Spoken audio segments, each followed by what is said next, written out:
Remember when China deployed drones in the pandemic and we all thought, God, they're so dystopian? Well, now they're doing it in New York and you're paying for it.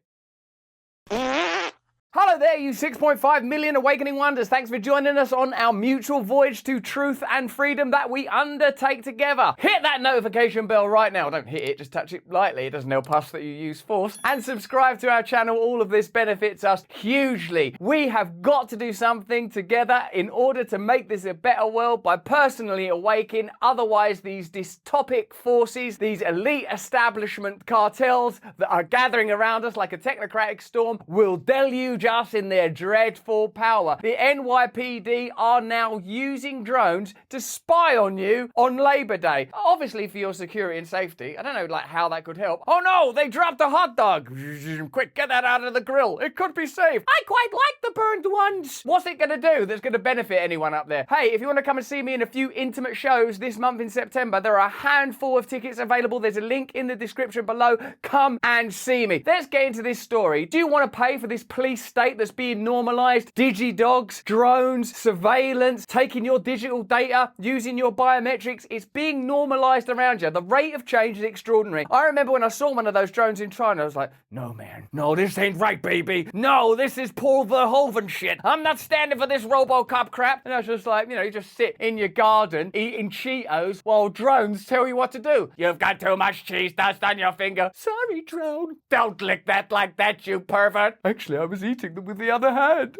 Let's have a look at how the mainstream media are bringing you news of the arrival of this Huxleyan nightmare. People will also be attending outdoor parties and big parades over this last weekend of the summer season. And the NYPD will be watching out for trouble in a whole new way, using surveillance drones meant to respond faster than officers. Faster. That's what they're meant to do. They're meant to respond faster. I bet there have been news stories for a while in New York. I'm not there, but are they like going, NYPD response times are getting longer? They've prepped you with that, right? That's what they do in our country. For ages, you can't get the police to come if there's a burglary, that kind of thing. And then they'll go, how about if a drone comes? Oh God, all right, just send something then. Send RoboCop, send R2-D2, just send somebody for this burglary. CBS News' Elijah Westbrook joins us live here in the studio with more on this. Elijah? That's right. Well, Chris and Mary, essentially when you look at it, these drones are the eyes and ears from the skies. Which is disgusting. Who wants eyes and ears from the sky? I mean, in the Bible, when it's like locusts and frogs, it's pretty disturbing. Don't ears and snouts. We're gonna sniff you from the sky to make sure you're washing your butt properly. What do you mean properly? I don't know. Give me a sniff.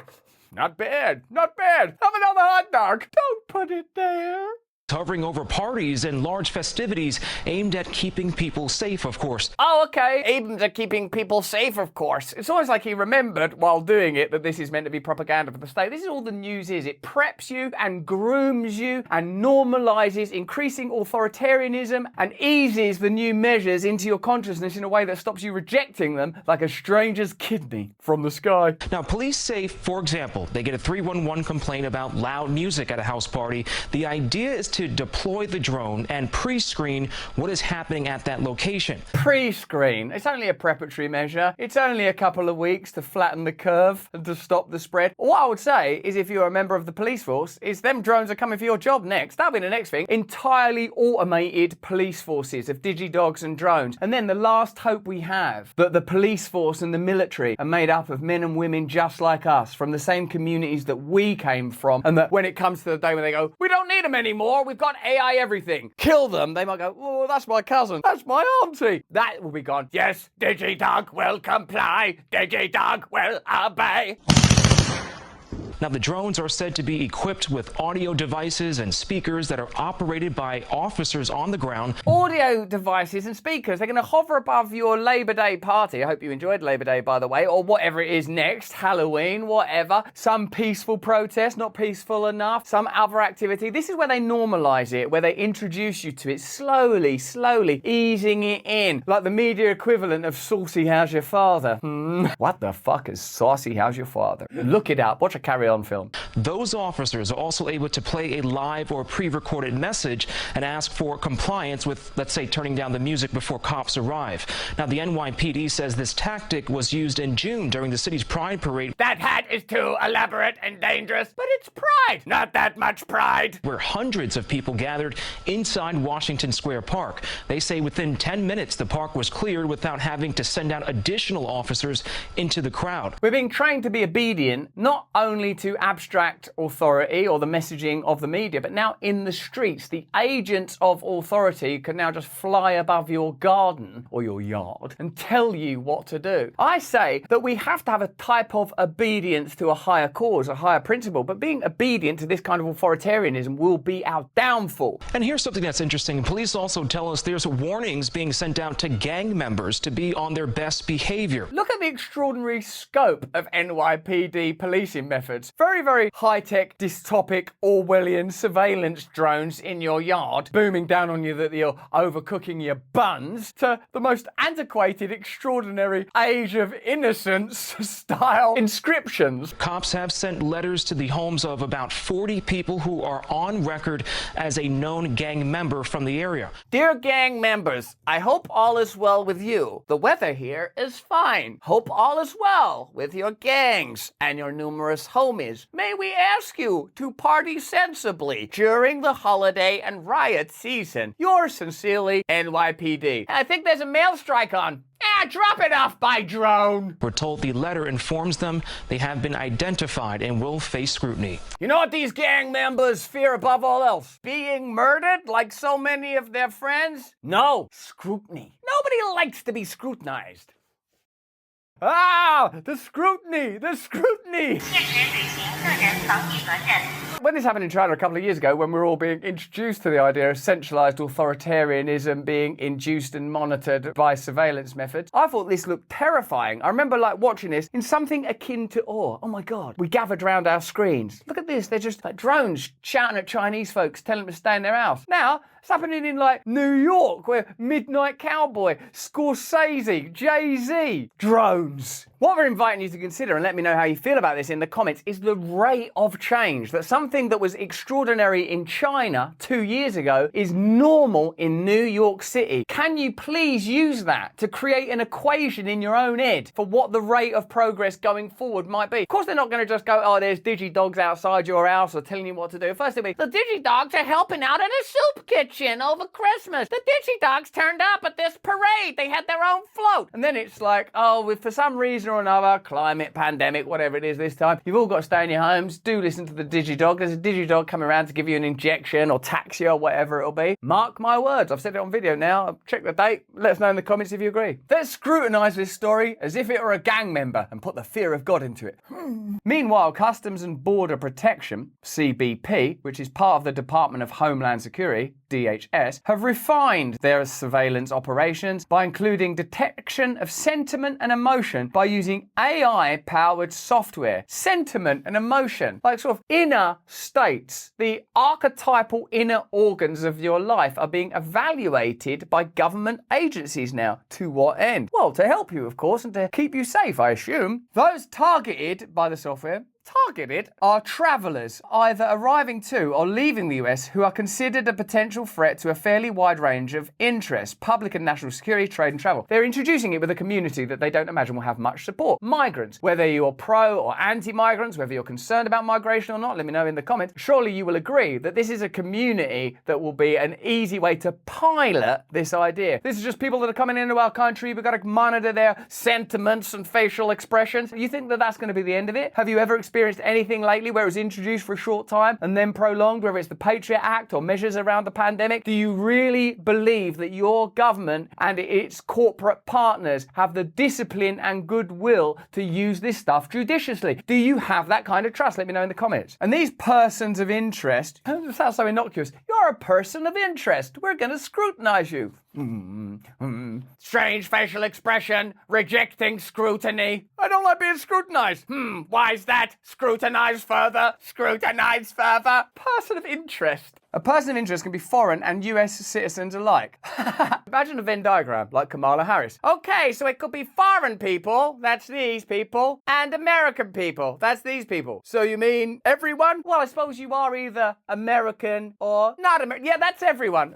Even aliens that includes, and the digidogs themselves. In what other ways are American state agencies that you fund competing with Chinese dystopic measures? Let's find out. The FBI have amassed 21.7 million DNA profiles, equivalent to about 7% of the US population, according to Bureau data reviewed by The Intercept. The FBI aims to nearly double its current $56.7 million budget for dealing with its DNA catalogue, with an additional $53.1 million according to its budget request for fiscal year 2024. The requested resources will allow the FBI to process the rapidly increasing number of DNA samples collected by the US Department of Homeland Security, the appeal for an increase says. In an April 2023 statement submitted to Congress to explain the budget request, FBI Director Christopher Wray cited several factors that had significantly expanded the DNA processing requirements of the FBI. He said the FBI collected around 90,000 samples a month, over 10 times the historical sample volume, and expected that number to swell to about 120,000 a month, totaling about 1.5 million new DNA samples a year. The FBI declined to comment on this. There are several presidential candidates that are saying that the FBI should be disbanded. We know that FBI whistleblowers have said that the January 6 investigation, for example, was handled badly. How much do you trust deep state agencies like the FBI and CIA with your genetic information? Can you envisage a situation where they had total access to your data and then maybe the ability to shut down your bank accounts and the ability to fly drones over your house? Oh, you're paranoid.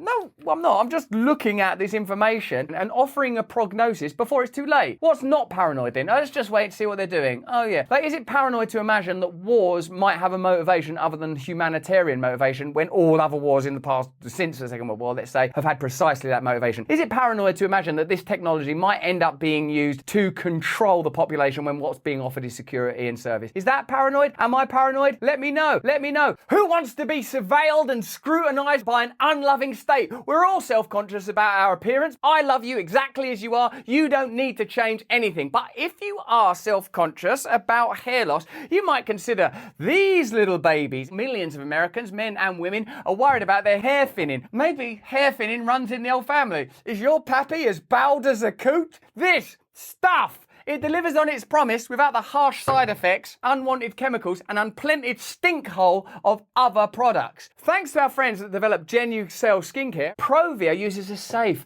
natural ingredient, Procopol, to effectively target the three main causes of premature hair thinning and loss. And it tastes delicious. You don't drink it, I'm mucking around. Effective for men and women of any age. And it's safe on coloured, treated, and styled hair. New customers save over 50% off Provia's introductory package at proviahair.com/brand. That's proviahair.com/brand. Provia works, baby. That's guaranteed, or 100% of your money back. What you got to lose? Only your stinking hair. Now, what the hell's going on with these surveillance drones? The taking of your genetics, which is probably making you bald as a coot in the first place, and the bloody FBI. Let's get into it, guys. The staggering increases are raising questions among civil liberties advocates. When we're talking about rapid expansion like this, it's getting us ever closer to a universal DNA database. Nice ring to it. Vera Eidelman, a staff attorney at the American Civil Liberties Union who specializes in genetic privacy, God, that's a thing now, told The Intercept. The FBI began building a DNA database as early as 1990. By 1998, it helped create a national database called Combined DNA Index Systems, or CODIS, that spanned all 50 states. Each state maintained its own database, with police or other authorities submitting samples based on their state's rules, and CODIS allowed all the states to search across the entire country. At first, the collection of data was limited to DNA from people convicted of crimes, from crime scenes, and from unidentified remains. Why don't you consult Edward Snowden for a few seconds and see if he thinks this could be misused down the line. Let Edward Snowden tell you how government agencies have historically used this type of information, and whether or not you want to give those same agencies increased powers of surveillance, observation,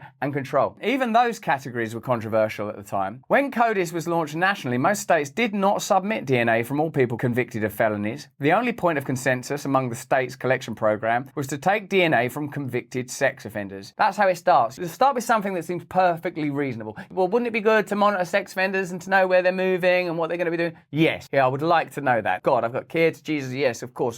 I'm concerned about people. Right. What about, and then everyone? If you look back when CODIS was established, it was original for violent or sexual offenders. Anna Lewis, a Harvard researcher who specialises in the ethical implications of genetic research, told The Intercept. The ACLU warned that this was going to be a slippery slope, and that's indeed what we've seen. Today, police have the authority to take DNA samples from anyone sentenced for a felony charge. In 28 states, police can take DNA samples from suspects arrested for felonies, but who have not been convicted of any crime. Not been convicted of any crime. Now, we've gone from sex offenders to not convicted of any crime. Oh, in some cases, police offer plea deals to reduce felony charges to misdemeanor offences in exchange for DNA samples. How fantastic. Oh, felony charge, that doesn't look good. That carries a mandatory 5 to 10. Oh, well, I'm innocent, but God, the judiciary is so crazy. What if we were to change it to a misdemeanor? Oh, I suppose so. Is there anything you need from me? Yeah, I need you just to look out the window for a moment.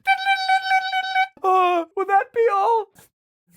That'll be all for now. Can I at least get a cuddle? No cuddles. It changed massively, Lewis said, of the rules and regulations around government DNA collection. You only have to be a person of interest to end up in these databases. That's anyone. Anyone can become a person of interest. You could be like, oh, you're unvaccinated. Oh, you have this religion. Oh, you have this cultural identity. You attended this march. You supported this campaign. We had to investigate your bank account. That's why I think we're creating a climate of cynicism and suspicion and doubt and oppositionism and guilt and shame. No one's perfect. Everyone's got flaws. Everyone's made mistakes. You know, the whole culture is gearing towards a kind of mentality of condemnation, a removal of ambiguity and nuance in favour of centralised authoritarianism. Unless there is the possibility for redemption, unless there is the possibility for conversation, unless there is the possibility for true consensus, government by consensus, that's what democracy ultimately means, isn't it? Well, if we want something, we'll vote for it and then you'll do it. Unless we get that, unless we return to that fast, we're all criminals. The database is likely to continue proliferating as DNA technology becomes more sophisticated, Lewis explained, pointing to the advent of environmental DNA, which allows for DNA to be collected from ambient settings like wastewater or air. Oh my God, so someone might follow you into the toilet. Hey, I'd leave that a minute if I was you. No, thank you. I'll get everything I need. You should be ashamed of yourself. It's all going in the database. And I'll have that air as well. Hey, you're meant to be standing 8 feet away. We just made that up. Just by breathing, you're discarding DNA in a way that can be traced back to you, Lewis said. Oh, good. So all we have to do to avoid being on a database is stop breathing. Good night. While this might sound like science fiction, the federal government has already embraced the technology. Lovely, sweet authority. In May, the National Oceanic and Atmospheric Administration, which I didn't even know existed, offered a contract for laboratory services to assist with autonomously collected eDNA testing, environmental DNA testing based on samples that are no longer even manually collected. Amazing. Stop cooking those hot dogs. Stop making that noise. And also, we'll have some of that DNA, you bastards. Meanwhile, we would like to invite the Crips and Bloods to join us for a soiree. Until recently, the US DNA database surpassed even that of authoritarian China, which launched an ambitious DNA collection program in 2017. That year, the BBC reported the US had about 4% of its population's DNA, while China had about 3%. Worse than China. Worse than China. China. Since then, China announced the plan aimed at collecting between 5 and 10% of its male population's DNA, according to a 2020 study cited by the New York Times. You start to see what the role of fear is in all of this. If you're continually anxious and fearful, and let me know in the comments if you are, you're much more inclined to accommodate measures that are intrusive. Do you want males committing crimes? Are you worried about your children? Yes. Are you worried generally? There's more crime happening, isn't there? Do you feel a bit more afraid? Isn't the environment? There's a lot of things to worry about. We're going to need to take these measures. In order to legitimize authority, you have to generate fear. Do you see how that's what's happening? That if you feel sort of robust, happy, healthy, connected to a community, connected to yourself, connected to nature, you're less inclined to be sort of reaching out for some mummy, daddy, authoritarian state that claims it's going to look after you, when ultimately it's looking after itself and its corporate partners. Let me know in the comments if you agree. China has a record of abusing its DNA database for surveillance and crackdowns on dissent. And there we are. We've arrived at the destination. We start with safety and security and helping you and police officers arriving more quickly on the scene and pre-screening. I want to ask you, sir, are you worried about sex criminals? My God, yeah. Jesus, we're all worried about sex criminals. Exactly. Exactly. And then where do we end up? Dissent. We're all criminalized. We're criminalized by virtue of our individual freedom. Your liberty is being classified as a crime. All they have to do to justify authoritarianism is create the conditions where authoritarianism is the only option. We have to have authority because of war, because of climate change, because of a pandemic, because of everyone. If you are unafraid, if you are individually awake and willing to take responsibility for your own life and the life of your community, if there's something in your life that means more to you than your ability to accrue commodities and engage commercially, then you are a problem. The efforts have been aided by American technology and expertise. Oh, that's interesting. China, who are being framed as an enemy geopolitically when it comes to semiconductors, and Taiwan are allies here. Wonder if America and China have been collaborating in other ways in recent years, in other experiments that involve DNA and technology. Let me know in the comments if you've heard anything like that. I mean, I don't know. Whereas DNA analysis once had to be conducted in a lab by a cumbersome manual process of manually matching DNA strands that took months, the process has since been fully automated. Under rapid DNA analysis, a DNA profile can be developed in 1 to 2 hours after a simple swab of one's inner cheek without a lab or human involvement. It's not like the last couple of years we've all been swabbing ourselves in the nose or inner cheek and having that conduct normalised and sending it away.